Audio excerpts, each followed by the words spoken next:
Hello all, welcome. Today we will be covering EMTALA's scope regarding emergency abortion procedures. As part of this video, we will cover the audio recording of the case along with a discussion about the decision from the court at the end. In this case, the federal government challenged an Idaho law known as the Defense of Life Act, which prohibits abortion except when necessary to prevent the pregnant woman's death. The conflict arose from a fundamental question about the scope and application of the Emergency Medical Treatment and Labor Act, EMTALA, a federal law that requires Medicare-funded hospitals to provide emergency medical treatment to stabilize patients experiencing medical emergencies. The federal government argued that EMTALA requires hospitals to provide emergency abortions when necessary to stabilize certain serious health conditions, potentially broader than merely preventing death. Idaho maintained that its law protecting unborn life did not conflict with federal requirements because EMTALA, in their interpretation, only requires treatment to prevent death, not to prevent other serious health harms. Before Idaho's law took effect, a federal district court issued a preliminary injunction preventing Idaho from enforcing the statute in a manner that conflicted with EMTALA. The Supreme Court granted expedited certiorari to resolve this significant conflict between federal and state law regarding emergency medical treatment, patient care, and the scope of federal preemption over state abortion restrictions. The case presented pressing questions about how federal funding conditions apply to states and whether Congress can mandate specific medical treatments that conflict with state law. Following is the audio recording of the actual court hearing. We will hear argument this morning in Case 23-726, Moyle versus United States, and the consolidated case. Mr. Turner. Thank you, Mr. Chief Justice, and may it please the Court. When Congress amended the Medicare Act in 1986, it put EMTALA on a centuries-old foundation of state law. States have always been responsible for licensing doctors and setting the scope of their professional practice. Indeed, EMTALA works precisely because states regulate the practice of medicine. And nothing in EMTALA requires doctors to ignore the scope of their license and offer medical treatments that violate state law. 3 statutory provisions make this clear. First, Section 1395, the Medicare Act's opening provision, forbids the federal government from controlling the practice of medicine. That's the role of state regulation.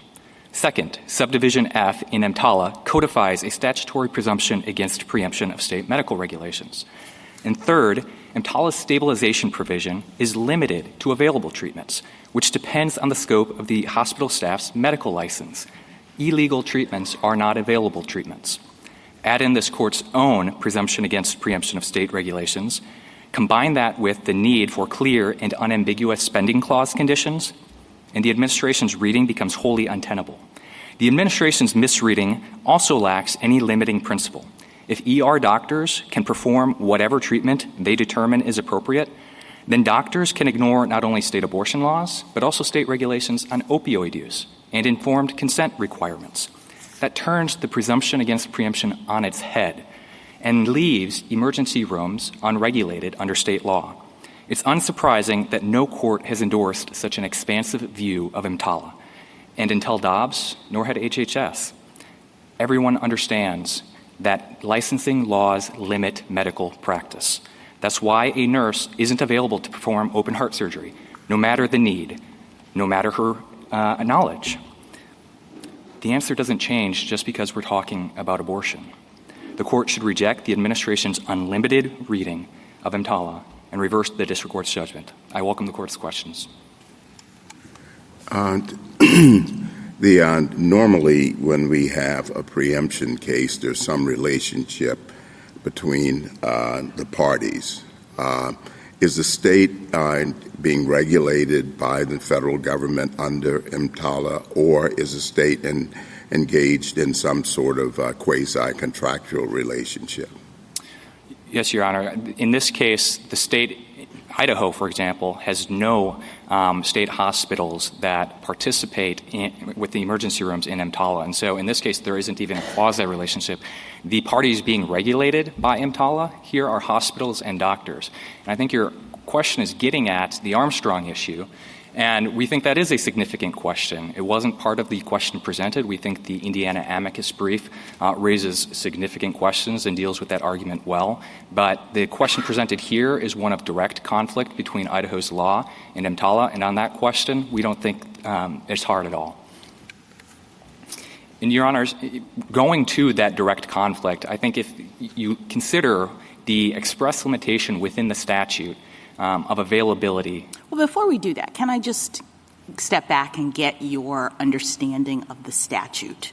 You made some representations as to how you see it working, and so let me tell you what I think, and then you can tell me whether you agree, disagree, or otherwise. So I think that there are two things that are pretty plain on the face of this statute. One is that EMTALA is about the provision of stabilizing care for people who are experiencing emergency medical conditions. That's one thing I think the statute is doing. And I also think that it is operating to displace the prerogatives of hospitals or states or whomever with respect to that fairly narrow slice of the healthcare universe. This idea of emergency medical services is like one very minor part or small part of the sort of overall healthcare provision of healthcare. So what that means is that when a hospital wants to only provide stabilizing care in emergencies for people who can pay for it, for example, EMTALA says, no, I'm sorry, you have to stabilize anyone who's experiencing an emergency medical condition. Or when a hospital wants to provide stabilizing treatments to people who are experiencing only certain kinds of emergency conditions, EMTALA says, no, here's the list of conditions, and you have to provide stabilizing care for those people. Similarly, if a state says, look, it's our job to govern all of health care in our state, and we say that only certain kinds of health care can be given to people who are experiencing emergency medical conditions. We don't want whatever treatment. We want only certain kinds of treatment. EMTALA says, no, we are directing that as a matter of federal law, when someone presents with an emergency condition, they have to be assessed, and the hospital must do whatever is in its capacity to stabilize them. Is that your understanding of the statute? Partially, Your Honor. We agree that EMTALA does impose a federal stabilization requirement, but the question here is, what is the content of that stabilization requirement? And for that, you have to reference state law. Okay, well, I think what you just said is important, because when you concede that EMTALA imposes a stabilization requirement, it is this statute, the federal government, interfering, if you will, in a state's healthcare choices. So EMTALA is on its face a statute that says it's not all the state's way. There are federal requirements here. There is a requirement to stabilize emergency patients. And you agree with that? Yeah, Justice Kagan, we agree that EMTALA's purpose was narrow to bridge this gap that existed in some okay, states. So in the we can just take off the table this idea that, just because it's a state and it's health care, that the federal government has nothing to say about it. The federal government has plenty to say about it in this statute. Now, you're right. Now there's a question of what's the content of this stabilization requirement. And as far as I understood your opening remarks, you say, well, this is left to the states. But if I'm just looking at the statute tells you what the content of the stabilization requirement is. It's to provide such medical treatment as may be necessary to assure within reasonable probability that no material deterioration of the condition is likely to occur if the person were transferred or didn't get care. So it tells you very clearly it's an objective standard. It's basically, it's a standard that clearly has reference to accepted medical practice, not just whatever one doctor happens to think. But here's the content of the standard. You have to stabilize. What does that mean? It means to provide the treatment necessary to assure within reasonable medical probability that no material deterioration occurs. Yeah.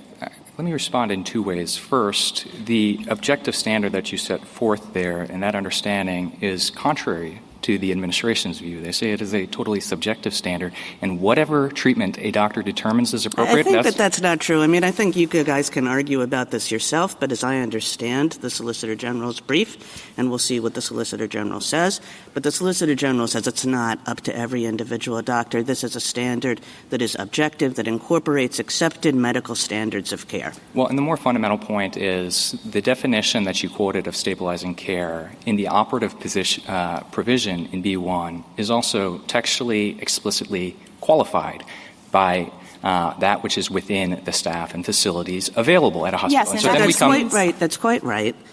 It says within the staff and facilities available at the hospital. And if you just look at that language, I mean, it's absolutely clear that that's not a reference to what state law involves. The staff and facilities available. If you don't have staff available to provide the medical care, then I guess you can't provide the medical care. If you don't have the facilities available to provide the medical care, then you can't provide the medical care. A transfer has to take place for the good of the patient. This is a really important. The availability here, because it's the availability of staff and facilities. It's, do you have the right doctors? Do you have enough doctors? Do you have the right facilities?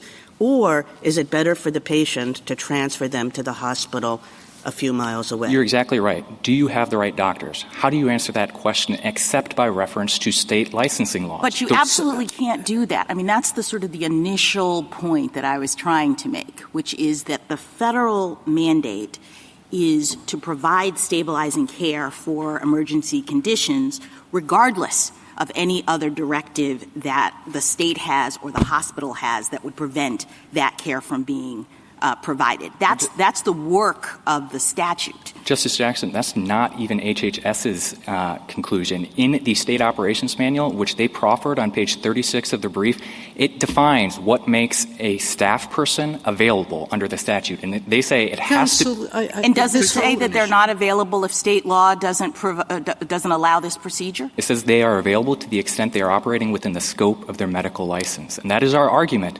They want to now draw it far more narrow and look only at physical availability. We agree. That's the component. But there's also a legal availability component here, Counsel, the problem we're having right now is that you're sort of putting preemption on its head.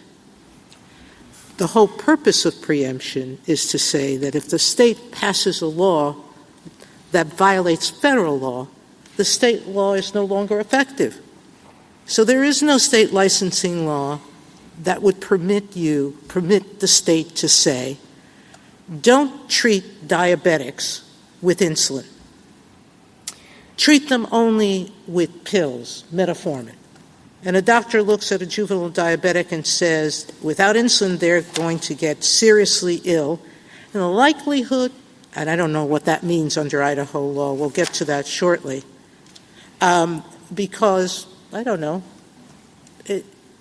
we believe this is a better treatment. Yeah. Federal law would say you can't do that. Objective medically accepted standards of care require the treatment of diabetics with insulin. The medically accepted obligation of doctors when they have women with certain conditions that may not result in death, but more than likely will result in very serious medical conditions, including blindness for some, for others the loss of organs, for some chronic blood strokes. Idaho is saying, unless the doctor can say in good faith that this person's death is likely, as opposed to serious illness, they can't perform the abortion. So I don't know your argument about state licensing law, because this is what this law does. It tells states your licensing laws can't take out objective medical conditions that could save a person from serious injury or death. Yeah, I think there are two crucial responses to your point. Let me begin with the preemption point. Subdivision F and Section 1395 actually are telling HHS, the federal government, and courts just the opposite, that it's saying you can't preempt unless there's a direct conflict. If objective medical care requires you to treat women who present the potential of serious medical complications, and the abortion is the only thing that can prevent that, you have to do it. No. Idaho law says the doctor has to determine not that there's merely a serious medical condition, but that the person will die. Yeah. That's a huge difference, counsel. We agree that there is daylight between how the administration is reading EMTALA and what Idaho's Defensive Life Act permits. We agree that there's a controversy here, but what I'm saying is No. There's no more than a controversy. Because what you're saying to us is if EMTALA doesn't have preemptive force, then not just Idaho, it has a saving condition for abortions when it threatens a woman's life. But what you're saying is that no state in the nation, and there are some right now, that don't even have that as an exception to their anti-abortion laws. What you are saying is that there is no federal law on the book that prohibits any state from saying, even if a woman will die, you can't perform an abortion. Your Honor, I know of no state that does not include a life-saving exception. But secondly, some the government have been debating it at least. And if I find one, but your theory of this case leads to that conclusion. I think our point is that EMTALA doesn't address Does that very... your Could theory... Could I hear your answer? Yeah. In the administration's reliance on a standard like best clinical evidence or some national norm, I think that's very fraught because what it really is saying is the text itself doesn't address what stabilizing treatment is required. You go outside the text to professional standards that are floating out there that might change day to day, and that really boils down to a question between a conflict between what the ACOG says and what Idaho law says. And that's Thank you, Counsel. Actually, can I just clarify because I'm not sure I understand?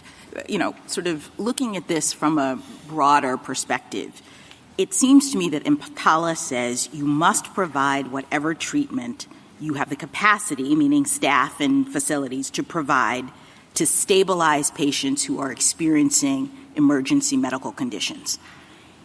Idaho law seems to say you cannot provide that treatment unless doing so is necessary to prevent a patient's death to the extent the treatment involves abortion. Why is that not a direct conflict? You must in a certain situation, that's what the federal government is saying, and you cannot if it involves abortion, says Idaho. I think the nurse example really highlights the reason why. Because a nurse might be available. The nurse may even think she knows how to.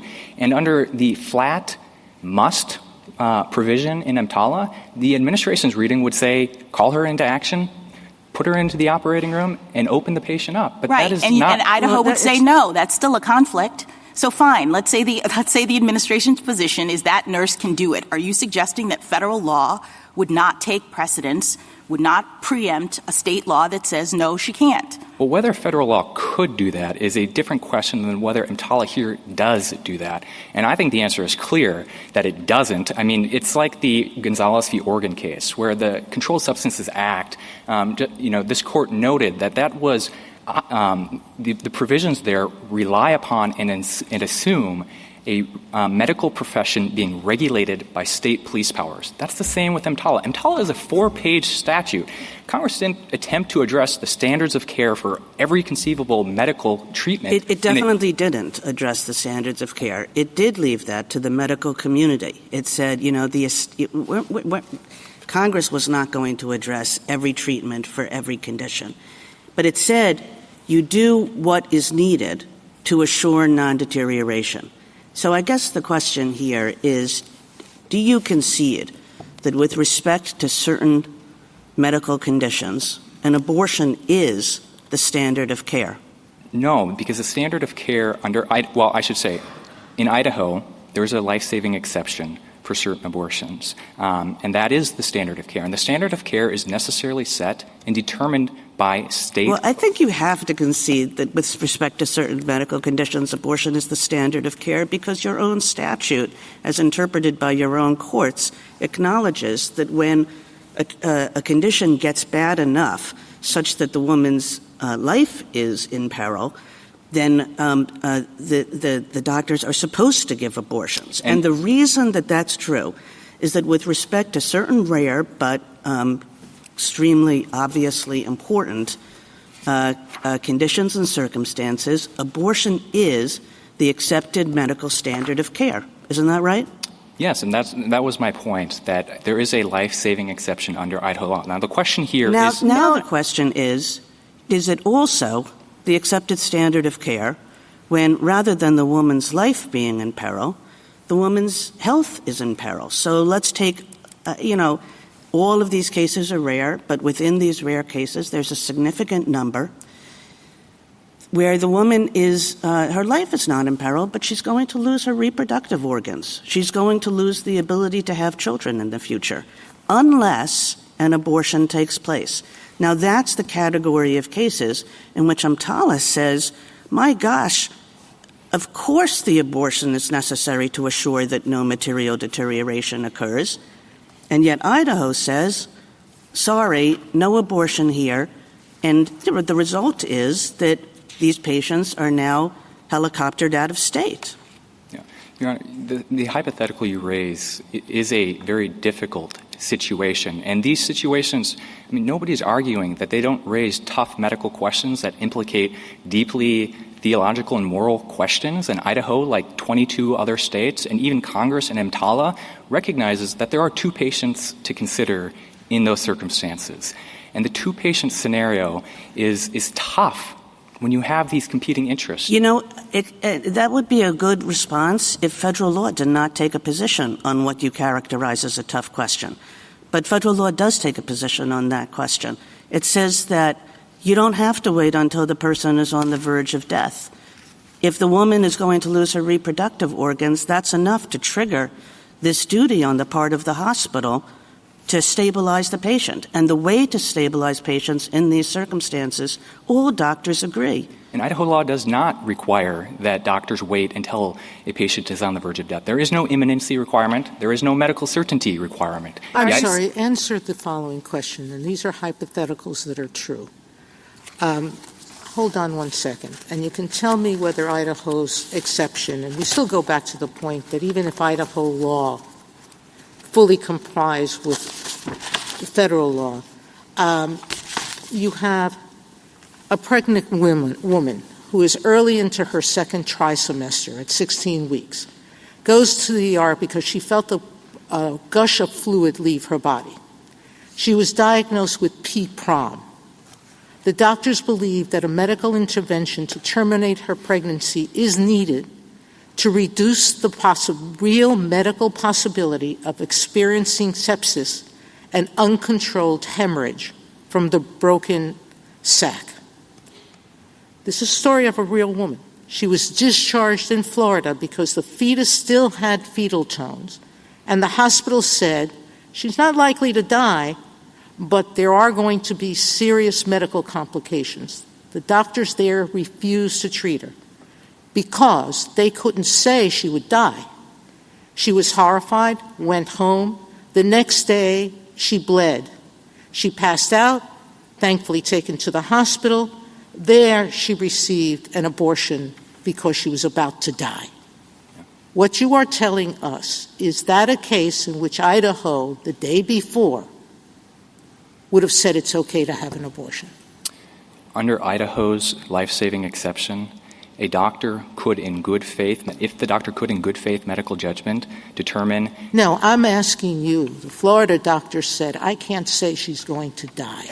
Yeah. And Your Honor, my point is if your doctor says, I can't with a medical certainty say she's going to die, but I do know she's going to bleed to death if we don't have an abortion, but she's not bleeding yet, so I'm not sure. The doctor doesn't need to have medical certainty. The Idaho Counsel, Supreme Court answer yes question. or no. Cannot say that there's likely death. He can say there is likely to be a very serious medical condition, like a hysterectomy. Based on the Let me go to another one. Imagine a patient who goes to the ER with PPROM, 14 weeks. Again, abortion is accepted. She's up she was in and out of the hospital up to 27 weeks. This particular patient, had to deliver her baby. The baby died. She had a hysterectomy, and she can no longer have children. All right? You're telling me the doctor there couldn't have done the abortion earlier? Again, it goes back to whether a doctor can, in good faith medical judgment. That's a lot for the doctor to risk. Well, I think it's protective of doctor judgment, Your Honor. When Idaho law changed to make the issue whether she's going to die or not, or whether she's going to have a serious medical condition, there's a big daylight by your standards, correct? It is very case by case. The examples That's of the problem. I'm kind of shocked, actually, because I thought your own expert had said below that these kinds of cases were covered. And you're now saying they're not? No, I'm not saying that. That's just my point, Your Honor, is that... Well, you're hedging. I mean, Justice Sotomayor is asking you, would this be covered or not? And it was my understanding that the legislature's witnesses said that these would be covered. Yeah, and those doctors said if they were exercising their medical judgment, they could, in good faith, determine that life-saving care was necessary. And that's my point, is a subjective But some standard. doctors couldn't. Some doctors might reach a contrary conclusion, I think, is what Justice Sotomayor is asking you. So if they reached the conclusion that the legislature's doctors did, would they be prosecuted under Idaho law? No. If they reached the conclusion that the Dr. Reynolds, Dr. White did, that these were life-saving. What if the prosecutor thought differently? What if the prosecutor thought, well, I don't think any good faith doctor could draw that conclusion. I'm going to put on my expert. And that, Your Honor, is the nature of prosecutorial discretion, and it may result in a case Does that Idaho put out any kind of guidance? You know, HHS puts out guidance about what's covered by the law and what's not. Does Idaho?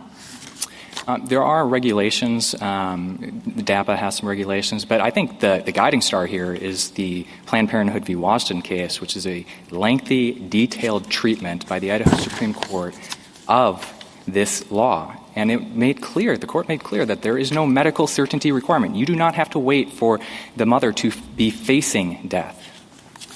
Counsel, Thank you, counsel. What happens if a dispute arises with respect to whether or not the doctor was within the confines of Idaho law or wasn't? Is the doctor subjected to a review by a medical authority? Exactly how is that evaluated? Because it's an obvious concern if you have an individual exception for a doctor, and we're having a debate about is that covered by your submission that nothing in Idaho law prohibits complying with EMTALA. I mean, who makes the decision of whether or not something's within or without? So, I mean, I imagine there are two ways the law can be enforced, or at least two. The Board of Medicine has a licensing oversight over a doctor, and the Idaho Supreme Court made clear that doctor's medical judgment is not going to be judged based on an objective standard, what a reasonable doctor would do. That's not the standard. The second way would be if what is the standard? The doctor's good faith medical judgment, which is subjective. And that's not subject to review by any medical board? If there's a complaint against the doctor that his standards don't comply, let's say he's the only doctor at the particular emergency room, and he has his own particular standard? What the Idaho Supreme Court has said is that you may consider another doctor's opinion only on the question of was it a pretextual medical judgment, not a good faith one. Thank you. Justice Thomas? Justice Alito?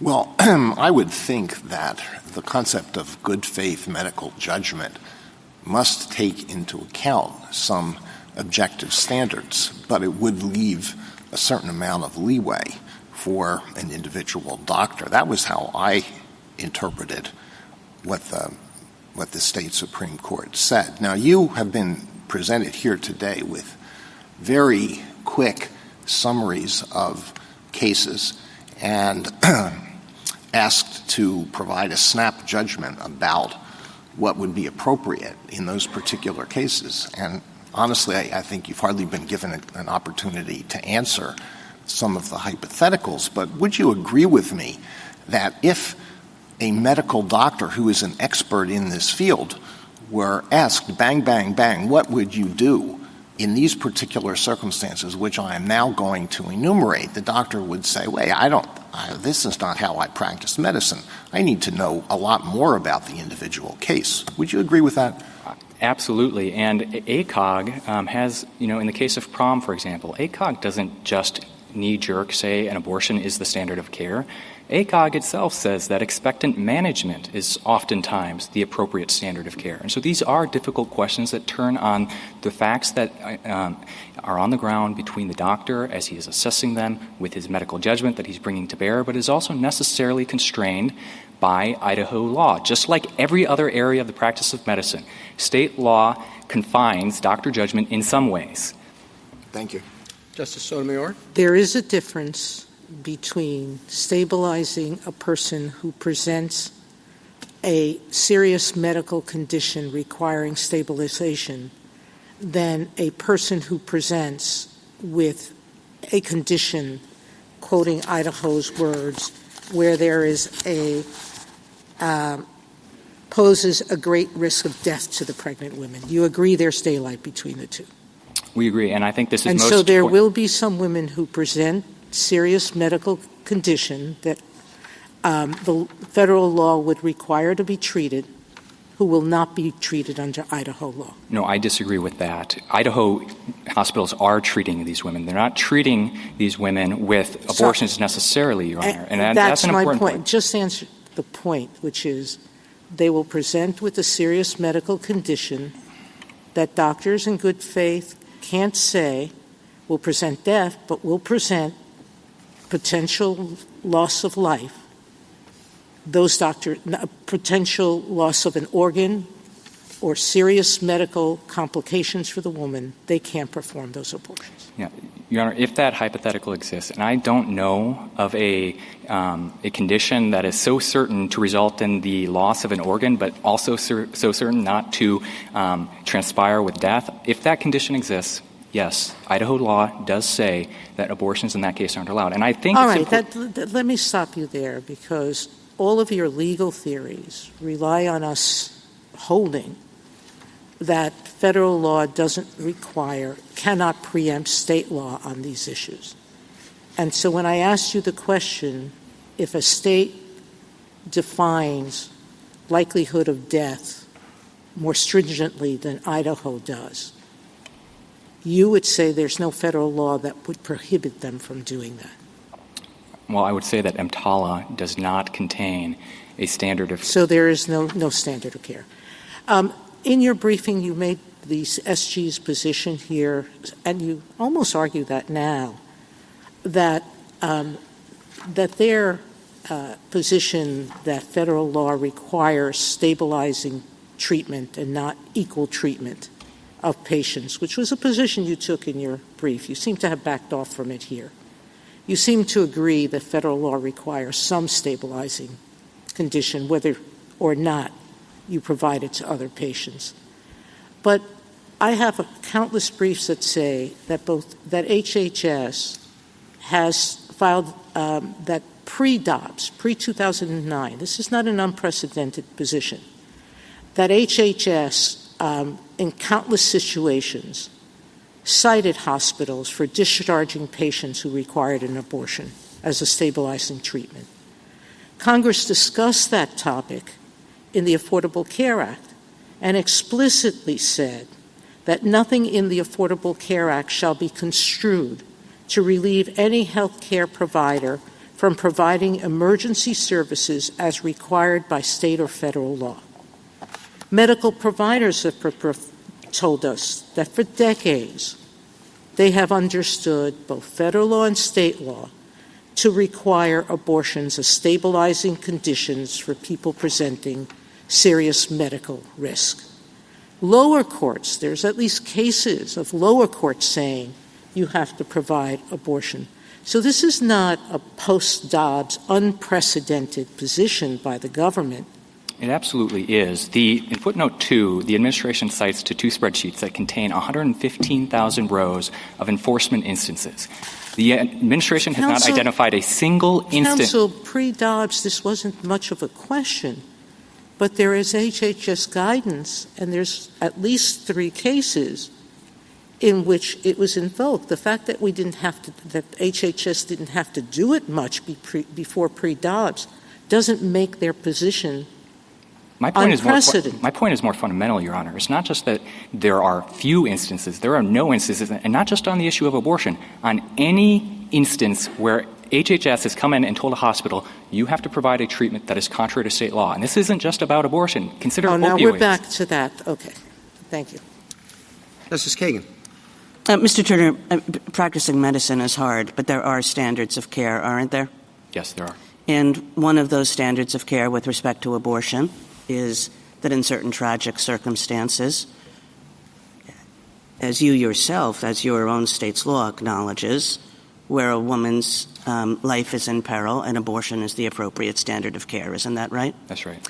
And EMTALA goes further. It says that the appropriate standard of care can't only be about protecting a woman's life. It also has to be about protecting a woman's health. That's what EMTALA says, doesn't it? No, it doesn't. It defines emergency medical condition with a broader set of triggering conditions, but the key question here is what is the stabilization requirement, and that is qualified by the availability term. The stabilization requirement is written in terms of making sure that a transfer would not result in a material deterioration as to the emergency condition. Nothing about has to be at death's door, right? I think that's right, yeah. And there is a standard of care with respect to that on abortions too, right? If a woman is going to lose her reproductive organs unless she has an abortion, which happens in certain tragic circumstances, a doctor is supposed to provide an abortion. Isn't that right? EMTALA doesn't contain any standard of care. I don't know where the administration is Do you dispute that there's a medical standard of care that when a woman is about to lose her reproductive organs unless she has an abortion, that doctors would not say that an abortion is the appropriate standard of care in that situation? Your Honor, what I dispute is that there is a national uniform standard of care that requires a top-down approach in all states. Idaho has set its own standard of care, and it has drawn the line on a difficult question. And it's inconceivable to me to think that Congress attempted to answer this very fraught, complicated question in four pages of the U.S. Code. It did not. Congress said, as to any condition in the world, if an emergency patient comes in, you're supposed to provide the emergency care that will ensure that that patient does not see a material deterioration in their health. And always That's what Congress said. And the abortion exceptionalism here is on the part of the state, saying we're going to accept that with respect to every other condition, but not with respect to abortion. Abortion isn't where exceptional. We will not comply with the standard of care that doctors have accepted. Your Honor, abortion isn't exceptional. There are numerous cases where states intervene and say the standard of care in this circumstance for this condition is X, not Y. Opioids, for example. In New Jersey, a doctor cannot stabilize chronic pain with more than a 5-day supply of opioids. In Pennsylvania, it can be 7. In other states, there's no limit. Their reading of EMTALA requires that those limitations get wiped out and you impose a national standard. There are numerous other instances where states are coming in and saying, in our state, the practice of medicine must conform to this standard. And Idaho has done that with abortion. It's done it with opioids. It's done it with marijuana use. There are countless examples, Your Honor. And your theory, although the Supreme Court has narrowed the reach of your statute, your theory would apply even if it hadn't. I mean, it would apply to ectopic pregnancies. It would apply even if there were not a death exception. I mean, all of your theory would apply no matter what, really, Idaho did, wouldn't it? I think the answer is EMTALA doesn't speak to that, but there are other background principles and limitations like rational basis review, Justice Rehnquist, the Chief Justice. But your theory of EMTALA is that EMTALA preempts none of it. That a state tomorrow could say even if death is around the corner. A state tomorrow could say even if there's an ectopic pregnancy. That still, that's a choice of the state, and EMTALA has nothing to say about it. And that understanding is a humble one with respect to the federalism role of states as the primary care providers for their citizens, not the federal government. It may be too humble for women's health, you know? Okay, thank you. Justice Gorsuch? I just wanted to understand some of your responses or efforts to respond to some of the questions that we've heard today. As I read your briefs, you thought Idaho thinks that in cases of molar and ectopic pregnancies, for example, that an abortion is acceptable. Correct, Your Honor. And the example of someone who isn't immediately going to die but may at some point in the future, that would be acceptable. It goes back to the good faith medical standard, but yes, if the doctor cannot determine in good faith that death is going to afflict that woman, then no. So it doesn't matter whether it happens tomorrow or next week or a month from now. There is no imminency requirement. This whole notion of delayed care is just not consistent with the Idaho Supreme Court's reading of the statute and what the statute says. And the good faith, as I read the Idaho Supreme Court opinion, that controls. That's the end of it. Absolutely it is. All right.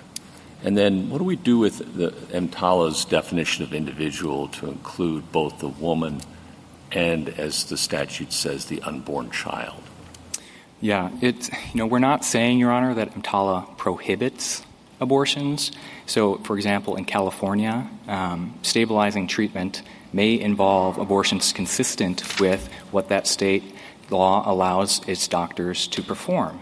But I think our point with the unborn child amendment in 1989 is that it would be a very strange thing for Congress to expressly amend EMTALA to require care for unborn children. And it's not just when the mother is experiencing active labor. The definition of emergency medical condition requires care when the child itself has an emergency medical condition, regardless of what's going on with the mother. And so it would be a strange thing for Congress to have regard for the unborn child and yet also be mandating termination of unborn children.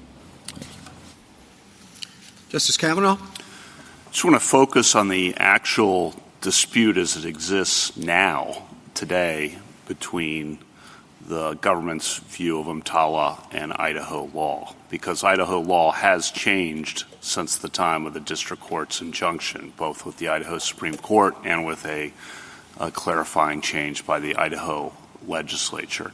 You say in your reply brief, and so too the Moyle reply brief, says that for each of the conditions identified by the Solicitor General where, under their view of an EMTALA, an abortion must be available, you say in the reply brief that Idaho law, in fact, allows an abortion in each of those circumstances, and you go through them on pages 8 and 9 of the reply brief, each of the conditions.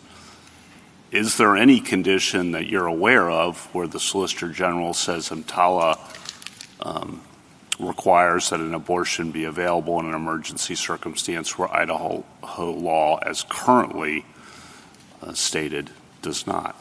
So certainly the administration maintains that there is such conditions. The ones they identify in the affidavits. What is your view? And my view is that, yes, and I'm going to reference footnote 5 from the gray brief, the mental health condition situation. The administration says that's not on the table. That's not a scenario where abortion is the only stabilizing care required. And I'm not sure where that construct of only stabilizing care comes from, because under their view, it's the doctor's determination that controls, not this imposed only requirement. But be that as it may, the American Psychiatric Association, and so I'm taking General Prelogger up on her offer in footnote 5 that there are no professional organizations that set abortion as a standard of care. The American Psychiatric Association, in a 2023 position paper, says that abortions are imperative for mental health conditions. That sounds like a necessity to me. And I don't know how, if a woman presents at 7 months pregnant in an Idaho emergency room and says, I'm experiencing severe depression from this pregnancy, I'm having suicidal ideation from carrying this pregnancy forth, that wouldn't, under the administration's reading, be the only stabilizing care. So you think the Ninth Circuit panel, when it said every circumstance described by the administration's declarations involved life-threatening circumstances under which Idaho law would allow an abortion, That's what the Ninth Circuit panel said. We agree with that because the conditions identified in the affidavits were all conditions that would fit under the life-saving exception. And that's telling because, these doctors, when put under oath in an affidavit, couldn't come up with any of these harrowing circumstances. They identified other ones. But I think what the government doesn't want to talk about, again, is the mental health exception here. That is, I just don't know how you can read their understanding. Well, I'm just trying to figure out, is there other than the mental health, which we haven't had a lot of briefing about, is there any other condition identified by the Solicitor General where you think Idaho law would not allow a physician in his or her good faith judgment to perform an emergency abortion? Not in their affidavits. They maintain, nonetheless, that when you compare the definition of what an emergency medical condition is, it is broader than the definition of the life-saving exception in Idaho law. And so they present that's what they say, but then when we get down to the actual conditions that are listed, the examples, and Justice Sotomayor was going through some of those, you have said in your brief at least that each of the conditions identified by the government, actually Idaho law allows an emergency abortion. And I agree. And I think the injunction here is also... What does that mean for what we're deciding here? Well, what it means if Idaho law allows an abortion in each of the emergency circumstances that is identified by the government as EMTALA mandating that it be allowed? I'll say two things. The real practical first response is that Idaho's under an injunction that includes an incredibly broad requirement that preempts state law. Right. I understand that, and that may mean that there shouldn't be an injunction. I take your point on that. What's your second? My second point, Your Honor, is I don't know how this court can make the determination on whether there are any real-world conditions without first answering the statutory interpretation question of what EMTALA's stabilization requirement actually requires. That has to be addressed. It has to be addressed not only because that's... Well, I was just picking up on your reply brief. You're the one who said it in your reply brief that there's actually no real daylight here in terms of the conditions. So I'm just picking up on what you all said. I understand, Your Honor. Thank you. Justice Barrett? I guess I don't really understand why we have to address the stabilizing condition if what you say is that nobody has been able to identify a conflict. And on the mental health thing, the SG says, I just picked it up to check footnote 5, Idaho badly errs in asserting that construing EMTALA according to its terms would turn emergency rooms into federal abortion enclaves by allowing pregnancy termination for mental health concerns. So if that's the only space that you can identify where Idaho would preclude an abortion and EMTALA would require one, and the government is saying, no, that's not so, what's the conflict? Well, of course we think we win whether you find no factual conflict and therefore the injunction has to go away. Why are you here? The government says if you say, well, hold on a second, you're here because there's an injunction precluding you from enforcing your law. And if your law can fully operate because EMTALA doesn't curb Idaho's authority to enforce its law. Well, it can't under the injunction because the injunction says that Idaho's law is preempted in an incredibly broad range of circumstances to avoid... As it conflicts with EMTALA, I thought. It is much broader than that. This was based on the proffered injunction by the administration to avoid an emergency medical condition, not in the face of an emergency medical condition. So what that means is Idaho's law can't even operate when a doctor determines that a condition might need to be avoided that hasn't yet presented itself. That's far broader than the emergency medical condition and stabilization requirement under EMTALA because the stabilization requirement under EMTALA is only triggered when there has been a determination. Okay, well, I would like to hear the Solicitor General's response to that, but let me just ask you one other thing about the mental health consideration, because I can understand Idaho's point that a mental health exception would be far broader than Idaho law and have the potential to expand the availability of abortion far beyond what Idaho law permits. But the stabilization requirement only exists up until transfer, right? Until transfer is possible. So it's hard for me to see how with a mental health condition that couldn't be stabilized before needing to transfer, right? At that point, the Idaho hospital could say, well, you're stable, You're not immediately going to be suicidal. We'll leave you in the care of, a parent or partner who will then seek appropriate treatment. Well, that flexible view of stabilization is very different than the government's very rigid view of stabilization, which is if an emergency medical condition calls for an abortion, it's got to be provided right there and then if it's available in this very limited sense. And so the stabilization continuum that you're talking about, I agree, that's built into EMTALA. The statute says until transfer is possible.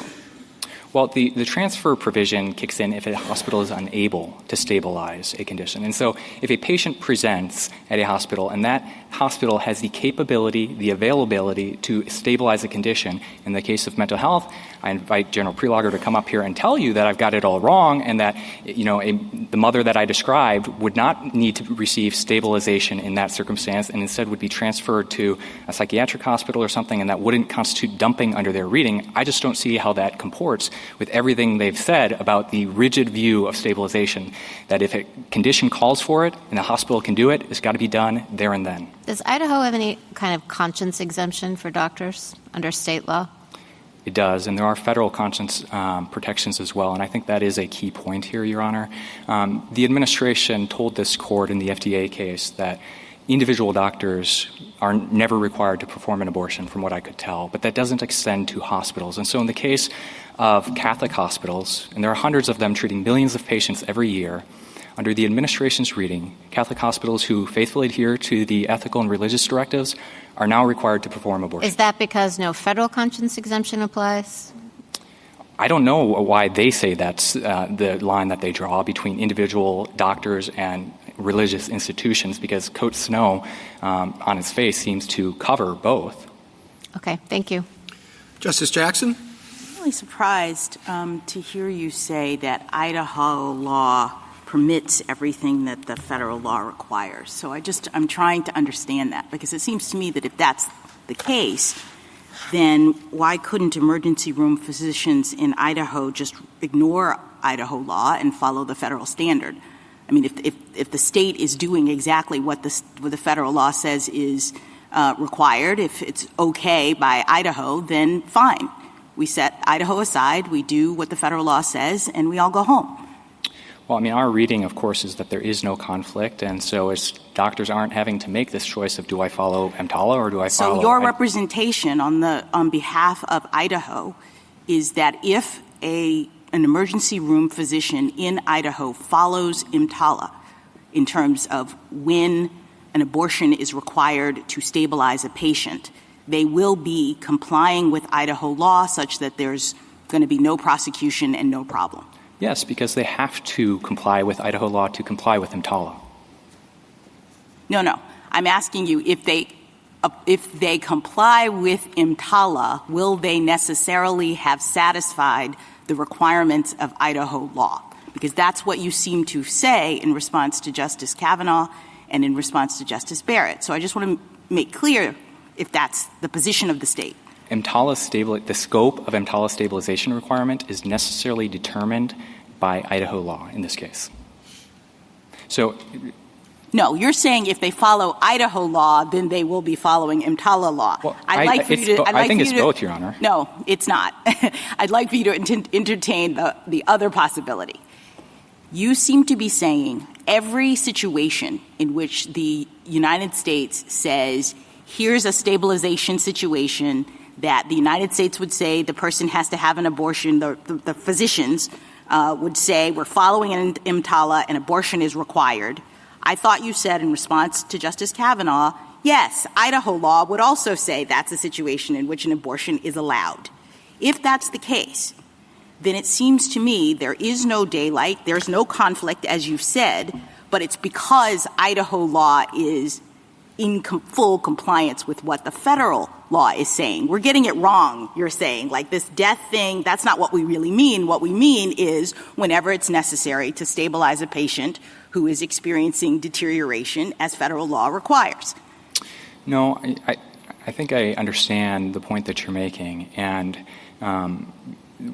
The best way that I can think of it, Your Honor, is that EMTALA's stabilization requirement requires medical judgment to determine what is the appropriate stabilizing treatment, right? And how does a doctor exercise medical judgment? Well, his training, his experience, perhaps reference to professional standards of care that are national, but necessarily state law standards as well. How about that's not just something you're sort of coming up with. I mean, as Justice Kagan said at the beginning, EMTALA tells the doctor how he's supposed to decide it in this particular circumstance, with reference to the medical standards of care concerning when a patient is deteriorating in an emergency condition situation.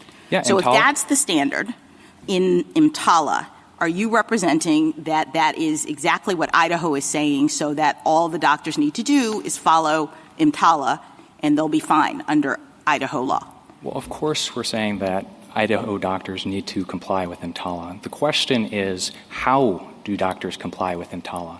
And Let me ask you another question. I think I understand your point. You're saying Idaho is actually, or could actually be requiring more, and the federal law has to make them or do what Idaho says. Well, and it's important that EMTALA itself, it codifies this presumption of a backdrop of state law. There are background principles here. All right, let me explore that with you for just a second. I had thought that this case was about preemption, and that the entirety of our preemption jurisprudence is the notion that the federal government in certain circumstances can make policy pronouncements that differ from what the state may want or what anybody else may want, and the Supremacy Clause says that what the federal government says takes precedent. So you've been saying over and over again, Idaho is, a state, and we have healthcare policy choices, and we've set a standard of care in this situation. All that's true.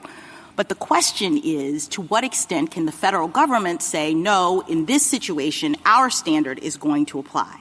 That's what the government is saying, and I don't understand how consistent with our preemption jurisprudence you can be saying otherwise. Yeah, and if I could put a finer point on it, I don't think the question is necessarily what can Congress do, but what did Congress do here with EMTALA? All right, so what did it do here? Yeah, it opened the Medicare Act by saying the federal government shall not control the practice of medicine. And then in EMTALA itself, it says state laws are not preempted. And then when you get to state laws are not preempted to the extent, or only preempted to the extent of a direct conflict. And so now we are identifying a direct conflict. So why is preemption not working there? And whether there's a direct conflict based on this court's longstanding precedent includes clear statement canons that we think we win on the text. Let me be very clear. The text to us is very clear. It's an easy question, but the government's got to overcome a lot of other hurdles. I hear you saying two things. There's not a direct conflict because everything the federal government requires, we allow, which the Amici Physicians for Human Rights, who've looked at Idaho's law and says it prevents a lot of things in circumstances in which the federal government would require them. They disagree with you on the facts, but anyway, you say no conflict because we actually are doing allowing exactly what the federal government allows.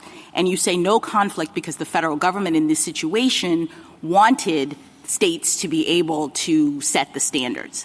And I guess I don't understand how that's even conceivable given this standard, given this statute that is coming in to displace state prerogatives. And if I can't convince you on the second, let me add a third. Yes, please. And they're the clear statement canon. So the spending clause condition nature of this requires Congress to speak clearly and unequivocally that it is imposing a abortion mandate. That's not here in the statute. And secondly, but this court's presumption... But doesn't that make abortion different? I mean, what do you mean? They say provide whatever is necessary to stabilize. So you're saying they'd have to say provide whatever is necessary, including abortion? That's the only way that is taken account of here? No, what I'm saying is when we go and look at the phrase available and what it means, the administration is saying, well, they're adding this tag that says consistent with state law. And we're saying, no, under the clear statement canon is the presumption against preemption. What Congress would need to do if it wanted to preempt this very traditional area of state law is to put a tag regardless of state law. And that is missing. Thank you. Thank you, counsel. General Preleger. Mr. Chief Justice, and may it please the Court. EMTALA's promise is simple but profound. No one who comes to an emergency room in need of urgent treatment should be denied necessary stabilizing care. This case is about how that guarantee applies to pregnant women in medical crisis. In some tragic cases, women suffer emergency complications that make continuing their pregnancy a grave threat to their lives or their health. A woman whose amniotic sac has ruptured prematurely, for example, needs immediate treatment to avoid a serious risk of infection that could cascade into sepsis and the risk of hysterectomy. A woman with severe preeclampsia can face a high risk of kidney failure that could require lifelong dialysis. In cases like these, where there is no other way to stabilize the woman's medical condition and prevent her from deteriorating, EMTALA's plain text requires that she be offered pregnancy termination as the necessary treatment.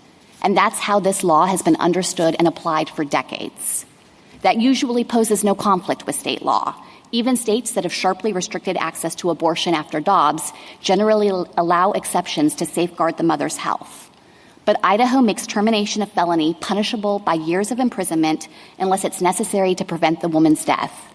I think I understood my friend today to acknowledge several times that there is daylight between that standard and the necessary stabilizing treatment that EMTALA would require. And the Idaho Supreme Court recognized the same thing when it specifically contrasted the necessary to prevent death exception and said it was materially narrower than a prior Idaho law that had a health exception that tracked EMTALA. The situation on the ground in Idaho is showing the devastating consequences of that gap. Today, doctors in Idaho and the women in Idaho are in an impossible position. If a woman comes to an emergency room facing a grave threat to her health, but she isn't yet facing death, doctors either have to delay treatment and allow her condition to materially deteriorate, or they're airlifting her out of the state so she can get the emergency care that she needs. One hospital system in Idaho says that right now it's having to transfer pregnant women in medical crisis out of the state about once every other week. That's untenable, and EMTALA does not countenance it. None of petitioners' interpretations fit with the text, and so they have tried to make this case be about the broader debate for access to abortion in cases of unwanted pregnancy. But that's not what this case is about at all. Idaho's ban on abortion is enforceable in virtually all of its applications. But in the narrow circumstances involving grave medical emergencies, Idaho cannot criminalize the essential care that EMTALA requires. I welcome the court's questions. General, are you aware of any other spending clause legislation that preempts criminal law? With respect to criminal law in particular, Justice Thomas, I'm not immediately thinking of relevant cases. We have a whole string side of cases in our brief at page 46 that reflect times where the court has recognized the preemptive force of spending clause legislation, including in situations where the funding restrictions apply to private parties. So that could include the Coventry Health case, for example. Lee Deadwood is another example of this.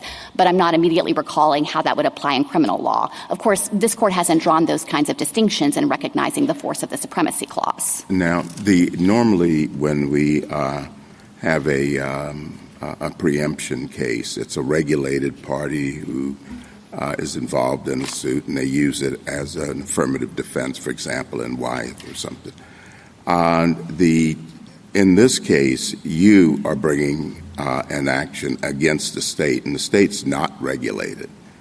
Are there other examples of these types of suits? Sure. I mean, there are numerous examples where the United States has sought to protect its sovereign interests in situations where a state has done what Idaho has done here and interposed a law that conflicts. So I'd point to Arizona versus United States as an example of that, United States versus Washington. There are a number of cases where this court has recognized that the federal government can protect its interests in this kind of preemption action. And as I'd mentioned before, the court has a long line of cases recognizing that preemption principle applies in the context of federal funding restrictions that apply to private parties, too.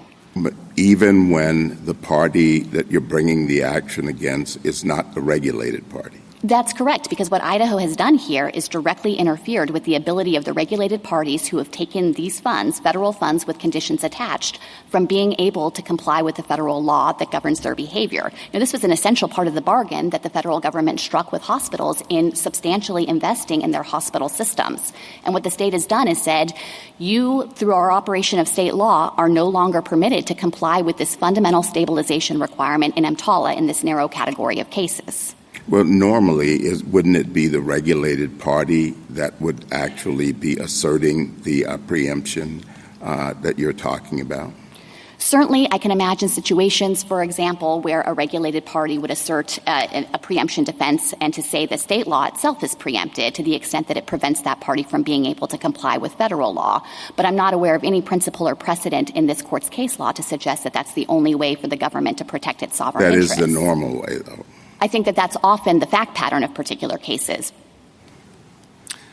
I don't understand how your argument about preemption here squares with the theory of spending clause, of Congress's spending clause power. The theory is Congress can tell a state or any other entity or person, look, here's some money or other thing of value, and if you want to accept it, fine, then you have to accept certain conditions. But how does the Congress's ability to do that authorize it to impose duties on another party that has not agreed to accept this money? There are no duties being imposed on Idaho here. It's not required to provide emergency stabilizing treatment itself. The duties are applied to the hospital. Not duties. How can you impose restrictions on what Idaho can criminalize simply because hospitals in Idaho have chosen to participate in Medicare? I don't understand how this squares with the whole theory of the spending clause. Well, I think that it squares with this court's long line of precedents cited at page 46 well, of our brief, the court I've has looked recognized at those cases. I haven't found any square discussion of this particular issue. But I'm interested in the theory. Can you just explain how it works in theory? Sure. So spending clause legislation is federal law. It's passed by both houses of Congress. It's signed by the president. It qualifies as law within the meaning of the Supremacy Clause. Absolutely. And so I think the Supremacy Clause dictates the relevant principle here, that in a situation where... I'll let you finish. Yes, go ahead. In a situation where Congress has enacted law, it has full force and effect under the Supremacy Clause, and what a state can't do is interpose its own law as a direct obstacle to being able to fulfill the federal funding conditions. And this theory, Justice Alito, would mean no conditions under Medicare are enforceable. No, they're absolutely enforceable against the hospital that chooses to participate. Well, I guess the argument then would be that if a hospital is instead bound by the state law and the state law gets to control, it would mean that hospitals couldn't participate in Medicare at all. And that's not the argument that the state's making here. What it wants is for its hospitals to be able to accept Medicare funding, but not have to face the restrictions that are attached to those funds as an essential part of the bargain. And there is no precedent to support that outcome. Well, I just don't think — I don't understand how the theory works. But let me move on to something else. I'm going to try to restate your general theory, and I want you to tell me if this is right. I think your argument is if a woman goes to an emergency room and she has a condition that requires an abortion in order to eliminate, quote-unquote, serious jeopardy to her, quote-unquote, health, the hospital must perform the abortion or transfer the woman to another hospital where that can be done. Is that a fair statement of your argument? So it includes not just serious jeopardy to her health, but obviously also serious dysfunction of her bodily organs or serious impairment of a bodily function. And the other caveat I would make is that it would require pregnancy termination only in a circumstance where that's the only possible way to stabilize her and prevent that cascade of health consequences. Does this apply at any point in pregnancy? So the pregnancy complications that we have focused on generally occur in early pregnancy, often before the point of viability. There can be complications that happen after viability, but there the standard of care is to deliver the baby if you need the pregnancy to end because it's causing these severe health consequences for the mom.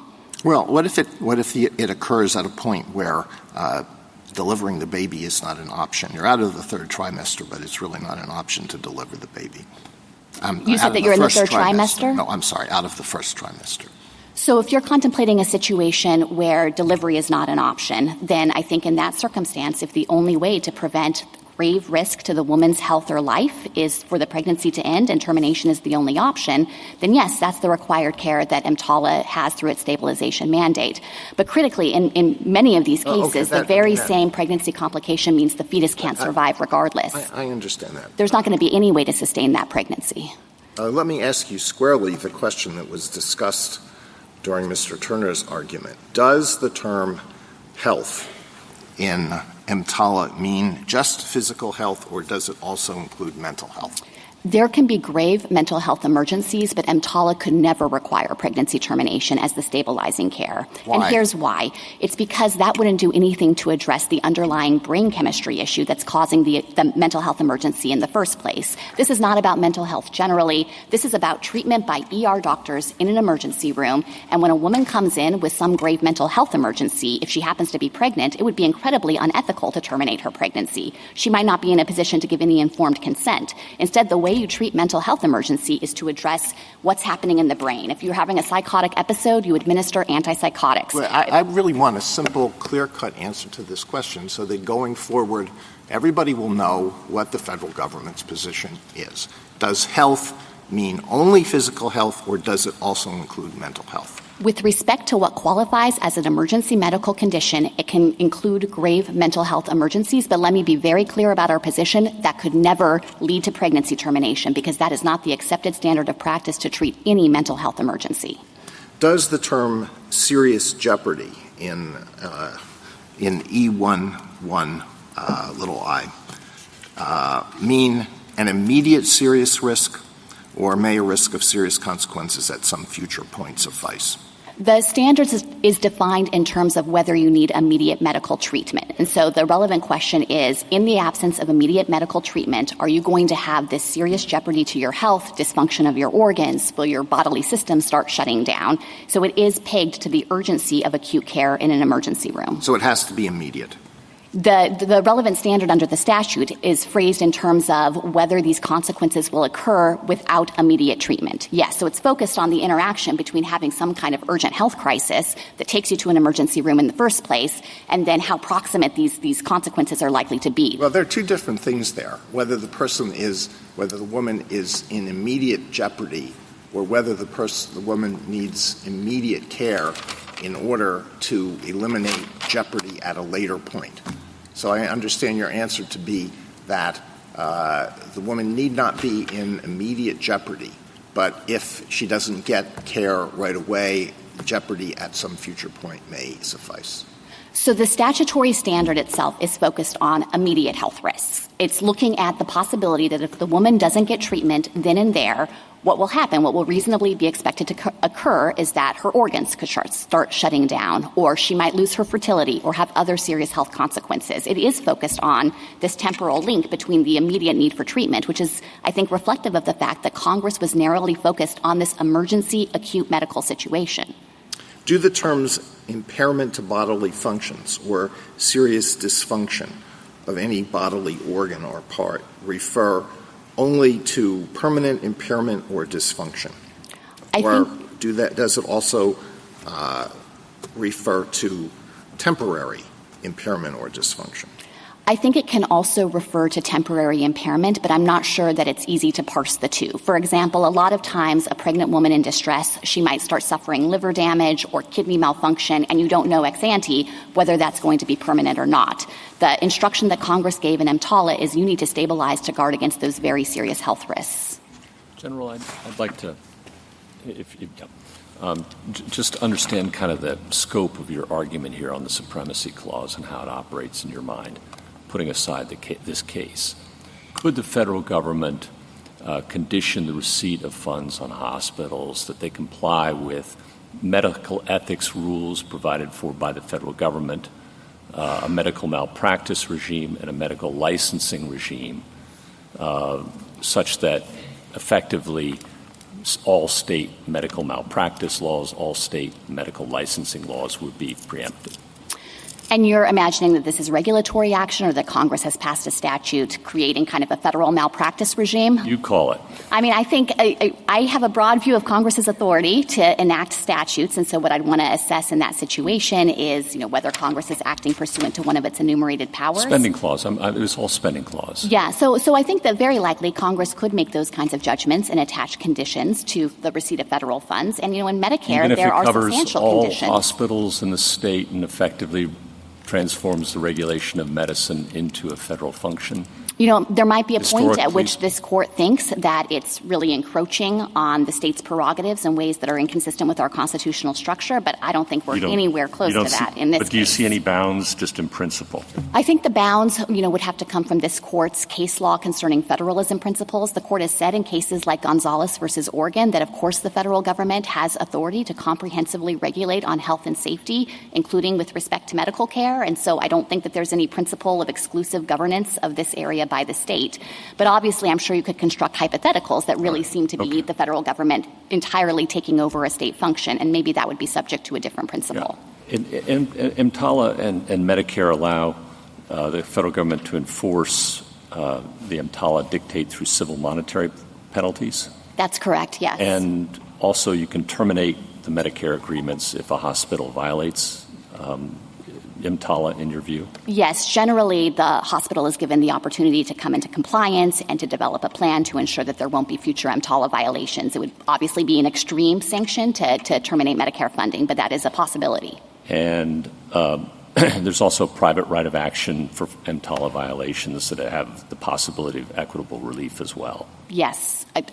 Certainly monetary relief and possibly equitable relief as well. In this case, you brought an equitable cause of action. You didn't cite any statute to enforce EMTALA. And one of the rules in equity, traditionally at least, is that you don't get an equitable relief if there's an adequate remedy at law. And as we just discussed, there's a pretty reticulated statute here. Seminole Tribe says when you have a reticulated statute and lots of remedial options, you don't get equitable relief. Thoughts? So let me say at the outset that the United States has long been recognized to have an action in equity, an inherent action in equity to appeal to the courts of this nation to protect its sovereign interests. It's and that's been reflected in things like interests. You mentioned Washington and you mentioned Arizona versus the United States is another example of that. Arizona was, just sorry to interrupt, but Arizona was an immigration case and border, and Washington was an attempt by a state to impose its worker compensation laws on the federal government in a way different from others. I take those points, and equity is all about proprietary interests and things like that. Do we have that here? Well, I think that the court, it's not, I want to make sure to make clear that there are a long line of cases that stand for this principle, including cases that have addressed it directly, like In re Debs, Wyandotte. Do you really want to rely on Debs, General? I mean, that wasn't exactly our brightest moment.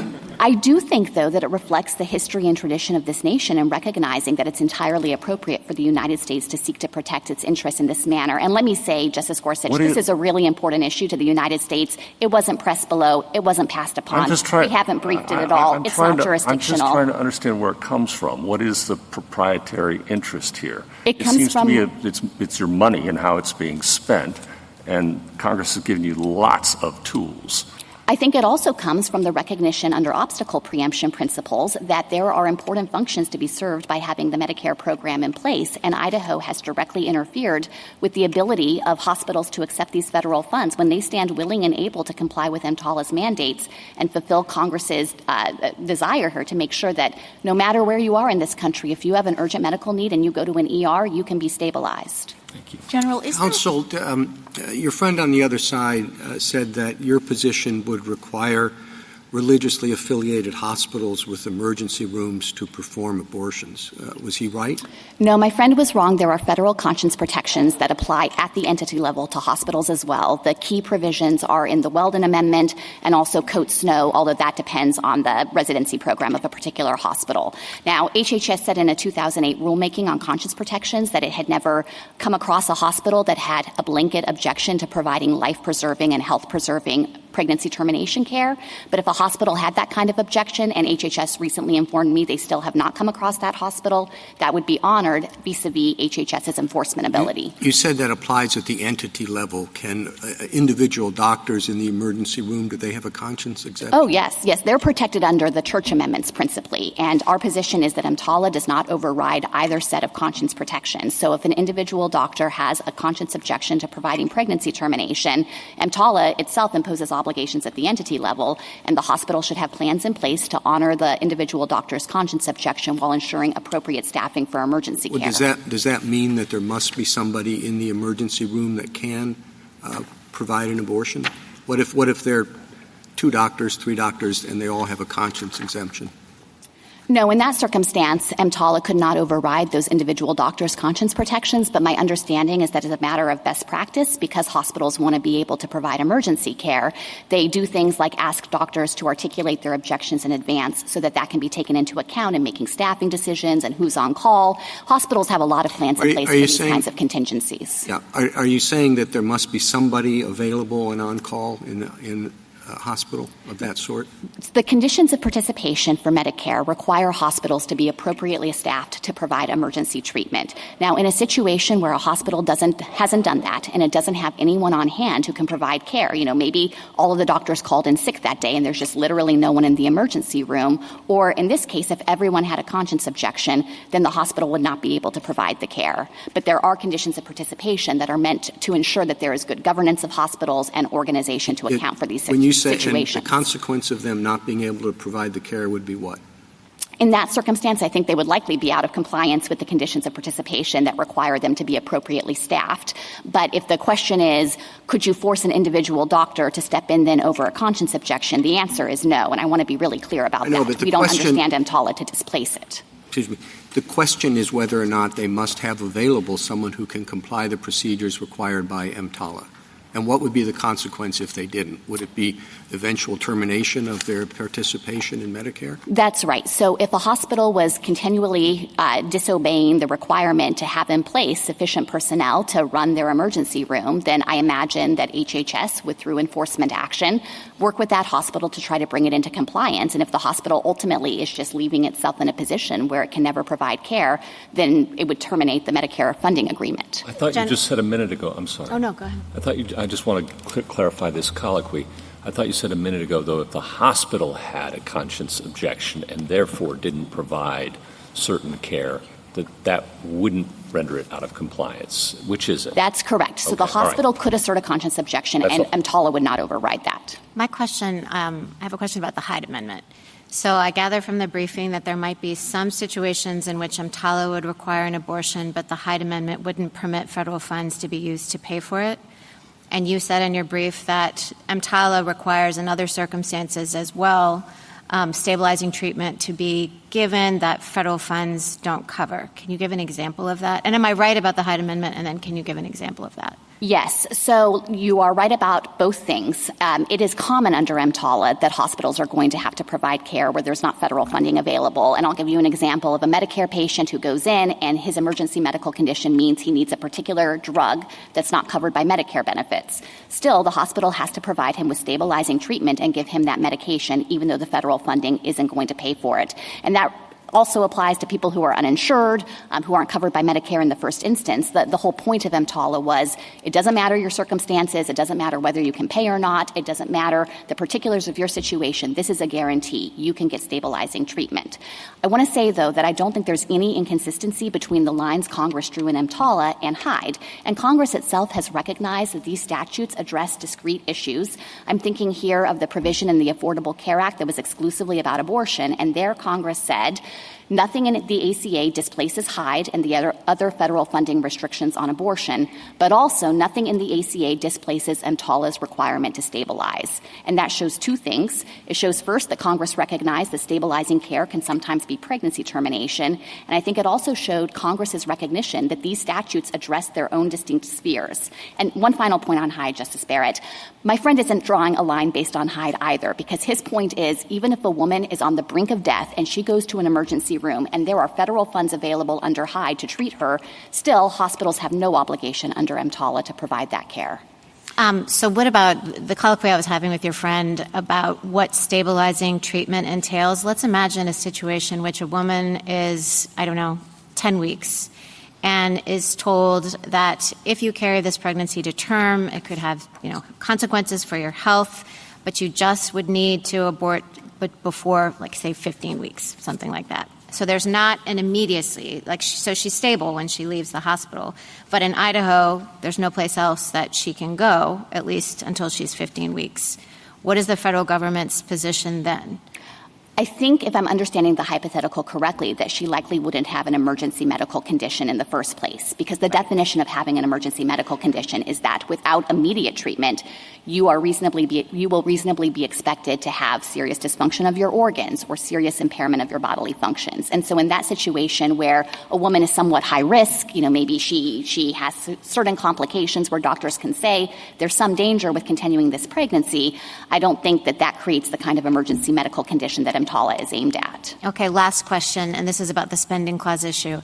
So it does seem odd, and I think kind of what some of the questions are getting at, it does seem odd that through a side agreement between a private entity and the federal government, the private entity can get out of state law, right? So in another administration, would it be possible then, in reliance on the spending power, for Congress to say, any hospital that takes these funds cannot perform abortions, or any hospital, despite state law requiring a state constitutional amendment requiring abortion to be available?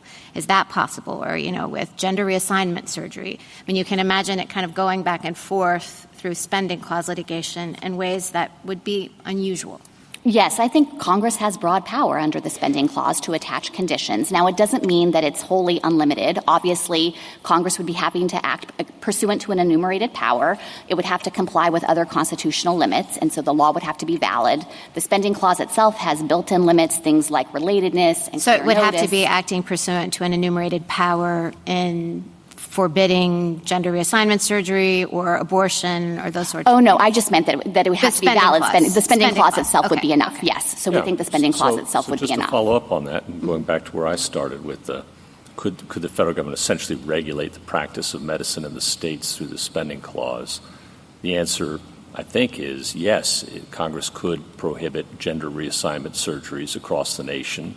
It could ban abortion across the nation through the use of its spending clause authority, right? Congress does have broad authority under the spending clause, and yes, if it satisfies the conditions that the spending clause itself requires, then I think that would be valid legislation, and the court has in many contexts recognized the spending clause legislation preempts.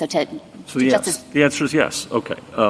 So how do we reconcile that with the statement in 1395 that nothing in this subchapter allows a federal officer to exercise any control over the practice of medicine? So at the outset, I think if Congress itself is doing it, then that provision is inapplicable by its own terms. That's looking at... Don't think it informs our view and understanding of the statute in any way? Well, I think in the event of some kind of direct conflict, looking at EMTALA in particular, it's the later in time enacted statute, and it's clearly more specific, so it would control. But this court itself has rejected the idea that there would be that kind of conflict, and I'm thinking of the CMS vaccine case, where the litigants relied on this exact same provision of the Medicare Act, Section 1395, and this court said, no, that can't bear the weight that those litigants would place on it, or it would call into question all of the conditions of participation in Medicare. Do you agree that our clear statement rule with respect to spending clause legislation, our clear statement rule with respect to federalism are in play here? I think that here Congress has spoken clearly with respect to what providers are supposed to do. That's not the question. Do you think those presumptions apply? Forget about whether you can satisfy them. The requirement of clear notice under spending clause legislation, yes, I think that does apply, and providers have always understood their obligations under EMTALA. Okay. General, let me ask you to respond to a couple of things Petitioner's counsel said and just give you the opportunity to respond. He suggested or said that you haven't identified a circumstance in which something that EMTALA requires Idaho wouldn't allow. And I didn't get a chance to ask him, but I took him to sort of mean that the way that Idaho's statute operates, it basically allows for a doctor to say, well, in my view, this health-threatening circumstance could eventually lead to death, and so I'm going to do it. So to the extent that doctors are still able to do that, I guess he's saying there's no preemption. But is it true that there really isn't in operation a difference between the EMTALA and what Idaho has required here? No, that is gravely mistaken on 3 levels. It's inconsistent with the actual text of the Idaho law, it's inconsistent with medical reality, and it's inconsistent with what's happening on the ground. And this is a really important point, so let me try to unpack this. On the text itself, Idaho's law only allows termination if it's necessary to prevent death, and that is textually very narrow compared to what EMTALA requires, with the category of harm to begin with.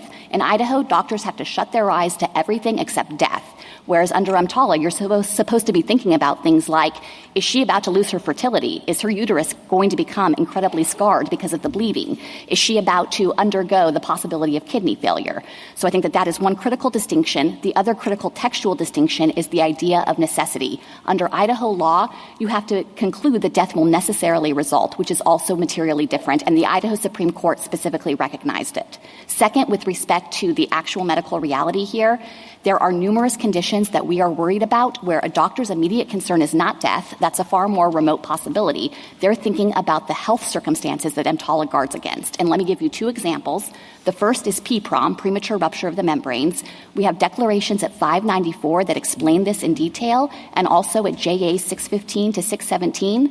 What the doctors explain there, this is Dr. Fleischer and Dr. Cooper, is a woman comes in with PPROM, her sac is ruptured, there's no chance the fetus is going to be able to survive, but at that point she doesn't have active signs of infection. And so until she deteriorates, you can't think she's close to death. What you're worried about is she will become infected, she might develop sepsis, she might have these dramatic consequences for her future, but it's not about death. So I think that is one example where you can't do it. And then finally, just the actual practice on the ground. Women in Idaho today are not getting treatment. They are getting airlifted out of the state to Salt Lake City and to neighboring states where there are health exceptions in their laws because the doctors are facing mandatory minimum, 2 years in prison, loss of their license, criminal prosecution. The doctors can't provide the care because until they can conclude that a prosecutor looking over their shoulder won't second guess that maybe it wasn't really necessary to prevent death. Thank you, counsel. Justice Thomas? Justice Alito? We've now heard, an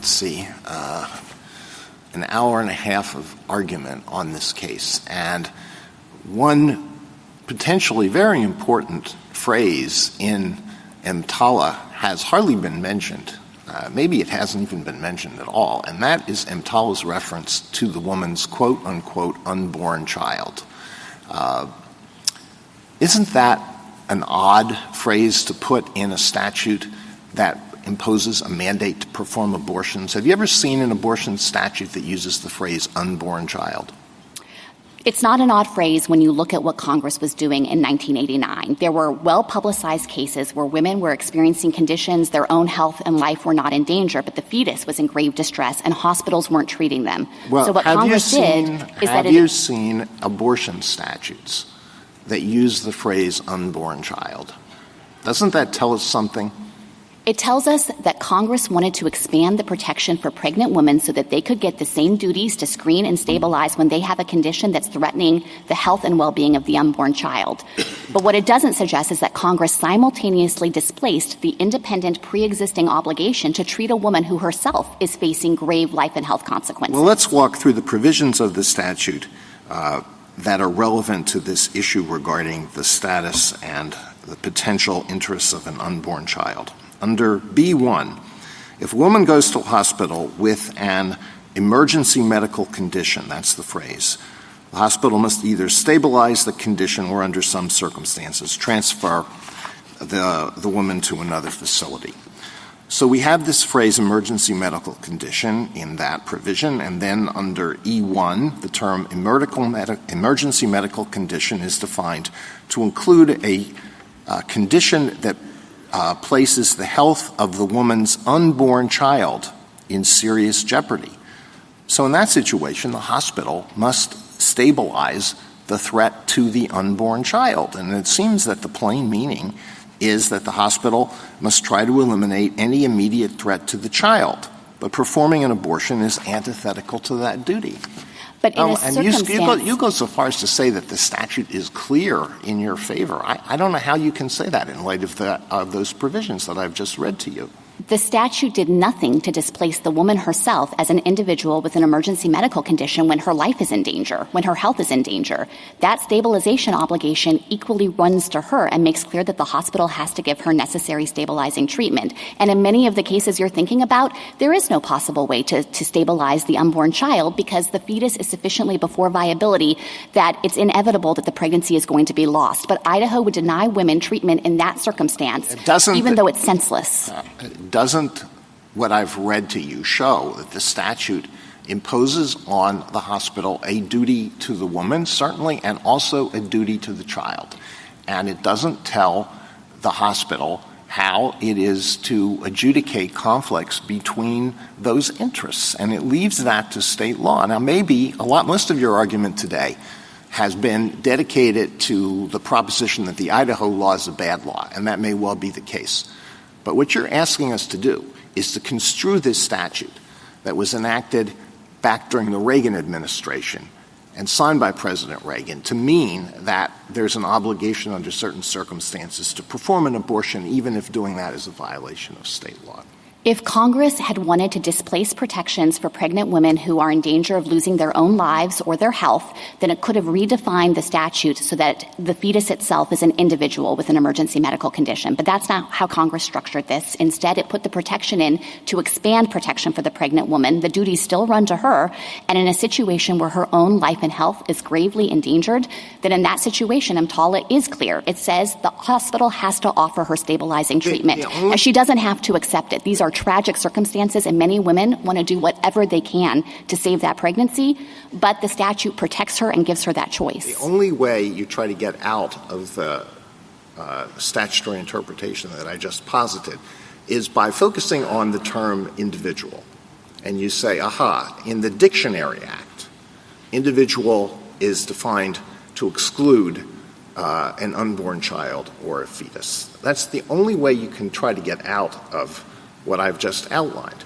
And isn't it true that under the Dictionary Act definitions apply only if they are not inconsistent with the statutory text? And when you have a text that certainly you wouldn't dispute the fact that the hospital has a duty to the unborn child where the woman wants to have the pregnancy go to term, it's indisputably protects the interests of the unborn child. So it's inconsistent with the definition in the Dictionary Act. No, not at all. The duty runs to the individual with the emergency medical condition. The statute makes clear that's the pregnant woman. And of course, Congress wanted to be able to protect her in situations where she's suffering some kind of emergency and her own health isn't at risk, but the fetus might die. That includes common things like a prolapse of the umbilical cord into the cervix where the fetus is in grave distress, but the woman is not at all affected. Hospitals otherwise wouldn't have an obligation to treat her, and Congress wanted to fix that. But to suggest that in doing so, Congress suggested that the woman herself isn't an individual, that she doesn't deserve stabilization, I think that is an erroneous reading of this statute. Nobody's suggesting that the woman is not an individual when she doesn't deserve stabilization. Well, I think the premise of the question would be that the state of Idaho can declare that she cannot get the stabilizing treatment even if she's about to die. That is their theory of this case and this statute, and it's wrong. Justice Sotomayor? General, this lack of conflict which your opposing colleague says doesn't exist. You mentioned a situation where it does. Why don't you succinctly state what they admit there's daylight? Tell us exactly how you define where the daylight exists. The daylight, as I see it, exists on two dimensions. They think that doctors can only provide stabilizing care when the woman is facing death. And we think, no, you can take into account things like kidney failure, the risk of a seizure, and lifelong neurological impacts based on that. Well, they said the recent decision of the Oregon court says you don't need death to be imminent or immediate, I think is the word they used, if I'm not So what the Idaho Supreme Court said in that decision is that there's no particular level of imminency and no certain % chance requirement, but what the court couldn't do is turn away from the language requiring the type of harm to exclusively be death and also the inherent concept of necessity requiring some degree of imminence. It's true that it's a subjective standard under Idaho law, and the court made that clear, but what the Idaho Supreme Court also said is prosecutors are free to come in and have other medical experts second-guess doctors' decisions by saying, maybe you didn't subjectively think she really needed it as necessary to prevent death because, look, her sac had ruptured, but she wasn't yet infected. And that's exactly the kind of situation that leads to women being driven out of state, dumped on neighboring states by Idaho, and criminalizing the care, the essential care that they need. Thank you. Justice Kagan? Yeah, if you could just talk a little bit about that, because as I understood it, for example, I read recently that the hospital that has the greatest emergency room services in Idaho has just in the few months that this has been in place had to airlift 6 pregnant women to neighboring states, whereas in the prior year they did 1, the entire year. So if Mr. Turner is right about what the state is trying to convey to hospitals about when they'll be prosecuted, like, why is this happening? I think that the reason this is happening is because those doctors can look at the text of the statute itself. They can look at the Idaho Supreme Court's decision, which made clear, very clear, that this was a departure from prior Idaho laws that tracked EMTALA. And they can recognize that their livelihood is on the line, their medical license, their ability to practice medicine, their freedom if they have to go to jail and serve one of these minimum 2-year sentences of imprisonment, and they simply cannot provide the care even consistent with their subjective medical judgment, because as a matter of medical reality, for many of these conditions, it's not yet putting a woman at the brink of death or necessary to prevent her death, yet they know that the standard of care is to provide her with termination because she is just going to get worse and worse and worse if they wait it out. And the other important point about this, and I think it goes back to this dual stabilization idea, is that tragically, in many of these cases, the pregnancy is lost. There's not going to be any way to save that fetus because a woman who has PPROM at 17 weeks, there is no medical way to sustain the pregnancy to give the fetus a chance. So in that situation, what Idaho is doing is waiting for women to wait and deteriorate and suffer the lifelong health consequences with no possible upside for the fetus. It just stacks tragedy upon tragedy. And it can't be the appropriate, it's become transfer is the appropriate standard of care in Idaho, but it can't be the right standard of care to force somebody onto a helicopter. And it's entirely inconsistent with what Congress was trying to do in the statute. You know, one of the primary motivators here was to prevent patient dumping. The idea was we don't want people to have to go somewhere else to get their care. You go to the first emergency room in your state, and they have to treat you and stabilize you. But this effectively allows states to take any particular treatment they don't want their hospitals to provide and dump those patients out of state. And you can imagine what would happen if every state started to take this approach. A question on the spending clause questions that you've been asked. I mean, what would, if you accepted some of these theories, what would the consequences of something like that be that we would have to worry about? I think that it would call into question any number of federal spending statutes that provide funds to private parties, and there are a bunch of them. You know, there's the Medicare system itself, which is, of course, a major federal spending program. There are funds provided under Title VI, under Title IX, a lot of federal statutes out there that give funds to private parties and insist on conditions of compliance with the federal funding restrictions. And if the court were to suddenly say that can't preempt contrary state law, then I think that it would seriously interfere with the ability of the federal government to get its benefit of the bargain in those spending programs. And you mentioned before that this question has never been a part of this case? That's right. They did not make these arguments in the lower court. They briefly referred to the spending clause, but I don't understand them to have pressed this argument specifically. And so I think that the lower courts did not address it. I think the district court said in a footnote, they briefly referred to it in a footnote of their brief, and it's essentially waived. Thank you. Justice Kavanaugh? You've touched on what's happening on the ground, and that's an important consideration and answer to the question of what's happening. But Idaho is representing, and I just want to get your answer on this, that, as I counted, 9 conditions that have been identified by the government where EMTALA would require that an abortion be available.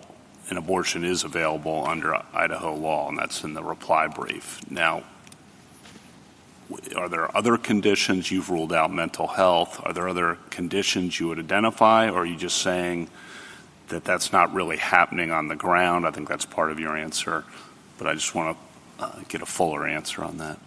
It certainly isn't happening on the ground. These are the conditions that we're worried about. And I think the problem with my friend's theory that Idaho law would permit it is that you just can't square it with the text of the statute. You know, what state if of they're, Idaho is. I'm sorry, keep going. Well, I just wanted to say they're not the ultimate authority on what the Idaho law means. That's the Idaho Supreme Court, of course, and it has addressed this issue in the Planned Parenthood case. And I think it's really significant that in Planned Parenthood, the Idaho Supreme Court expressly contrasted this statute with other statutes that contain health-preserving measures and recognized this was a total departure from that. The legislature wanted to focus exclusively and more narrowly on a necessary to prevent death exception. So I think that essentially means that the Supreme Court of Idaho has already touched on this issue, and it's no wonder then that doctors who are facing these kinds of pregnancy complications where in their medical judgment it's not necessary to prevent death yet, but the woman is going to suffer serious health consequences, their hands are tied and they can't provide that care under the Idaho law. If what's on page 8 and 9 of the reply brief were Idaho law, would there be a problem still? So if we had an authoritative Idaho Supreme Court decision that said Idaho law allows for termination in the circumstances where EMTALA would require it, yes, of course, then the conflict goes away. But I can't imagine the court would say that because, of course, here— That's not quite what 8 and 9 say, but I take your point on that. Separate question, different category. I think one of the themes on the other side is that this law passed in 1986 was a very important law addressing a very important problem, namely the problem where hospitals were turning away poor and uninsured patients who came in for emergency care. And the idea was that can't happen. We can't allow hospitals in this country to turn away poor and uninsured people in emergencies. But their theme is that the law was not designed contextually to deal with abortion or other specific kinds of care. And so they make a textual argument, but I think they also make a broader contextual argument about the whole idea of what was going on in 1986. I want to make sure, I don't think that's really come up too much. I want to make sure you respond to that. I appreciate having the chance to address that. So at the outset, I don't think they can square that theory with the text of the statute, which says in no uncertain terms, here is the fundamental guarantee. If you have an emergency medical condition and you go to an ER in this country, they have to stabilize you. They have to give you such treatment as may be necessary within reasonable medical probability to ensure that you don't deteriorate. And yes, Congress did not provide a reticulated list of all possible emergency medical conditions and all possible treatments, but it was very clear that Congress set a baseline national standard of care to ensure that no matter where you live in this country, you can't be declined service and the urgent needs of your medical condition addressed. And, it would be no different if the state had come out and decided to ban epinephrine. That's the singular way to treat anaphylaxis, a severe allergic reaction. That would violate the statute, and we would be up here making exactly the same arguments because Congress didn't want that. If you have anaphylaxis and you go to an ER anywhere around this country, they're going to give you epinephrine, and Congress mandated that. And I don't see any way to try to draw lines around to exclude pregnancy complications in the very narrow but tragic circumstances where the only way to address the woman's condition and prevent material deterioration is for the pregnancy to end. Thank you. Justice Barrett? So, General, I understand the primary difference between EMTALA and the Idaho statute to be this health, that Idaho focuses on the risk of life, but the federal government says that EMTALA says that the health is, am I right? It's health and life. That's the principal difference, but I think that's also the difference between necessary to prevent death versus the health concerns would be reasonably expected to occur. So I think that is a standard that builds in a little more space for doctors to take action. Got it. Is the federal government aware of any state other than Idaho that has a law that does not take health into account? There are 6 other states that have severe abortion restrictions without a health exception. So I think that those are the primary category of states we're concerned about here. Thank you. I should make clear that there are some pending judicial challenges in those states, and so their laws are not always enforceable or in effect right now. Besides Texas, has the federal government Has the federal government brought suits similar to the one brought in Idaho and Texas and any of these other states? To be clear, Texas was not our affirmative litigation. They sued us, but we have not brought affirmative litigation in other states. And I think this case has been on a course, and Idaho's law was particularly severe because at the point at which we sued, it seemed to cover ectopic pregnancy, and the state conceded that. Now, they have modified the law to exclude that, but it was one of the most pressing concerns because of that. Thank you. Justice Jackson? General, petitioner relies pretty heavily on clear statement rule principles, and I wonder whether you might comment on my thought that those principles actually cut against them in this case. As you said, Congress set a baseline national standard of care. It has said in no uncertain terms that the hospital must provide stabilizing care to people experiencing emergency medical conditions. There was no, as you've said, particular conditions or particular treatments talked about, carved out, et cetera. So if a clear statement is required, wouldn't it be the requirement of exempting abortion? I mean, Justice Alito has talked about some of the references to unborn child, but none of them read like an exemption that I would think our clear statement rule would require in a circumstance in which the baseline is this clear national standard of care. Yes, I agree. I think that Congress clearly was requiring stabilization and made that an unqualified mandate. It wasn't exempting particular conditions or particular type of treatments. And, this court has said that there's no canon of donut holes. That was in Bostock, that when you have a provision like that, the fact that you don't have a specific enumeration of one of its applications doesn't mean that you should read in some kind of implicit exception. So if we're looking for something clear, we would need to see, I would think, the clear statement that Congress meant for you not to have to provide an abortion pursuant to the mandate of providing stabilizing care. Yes, and I think it's important to recognize that every relevant actor has understood the statute this way from the beginning. They understood Congress's clear mandate here. This has been the agency's position all along. We are not adopting a new position. That's reflected in our enforcement activity and in HHS's guidance and rulemakings in this area. Providers have understood it, even those hospitals that don't provide elective abortions.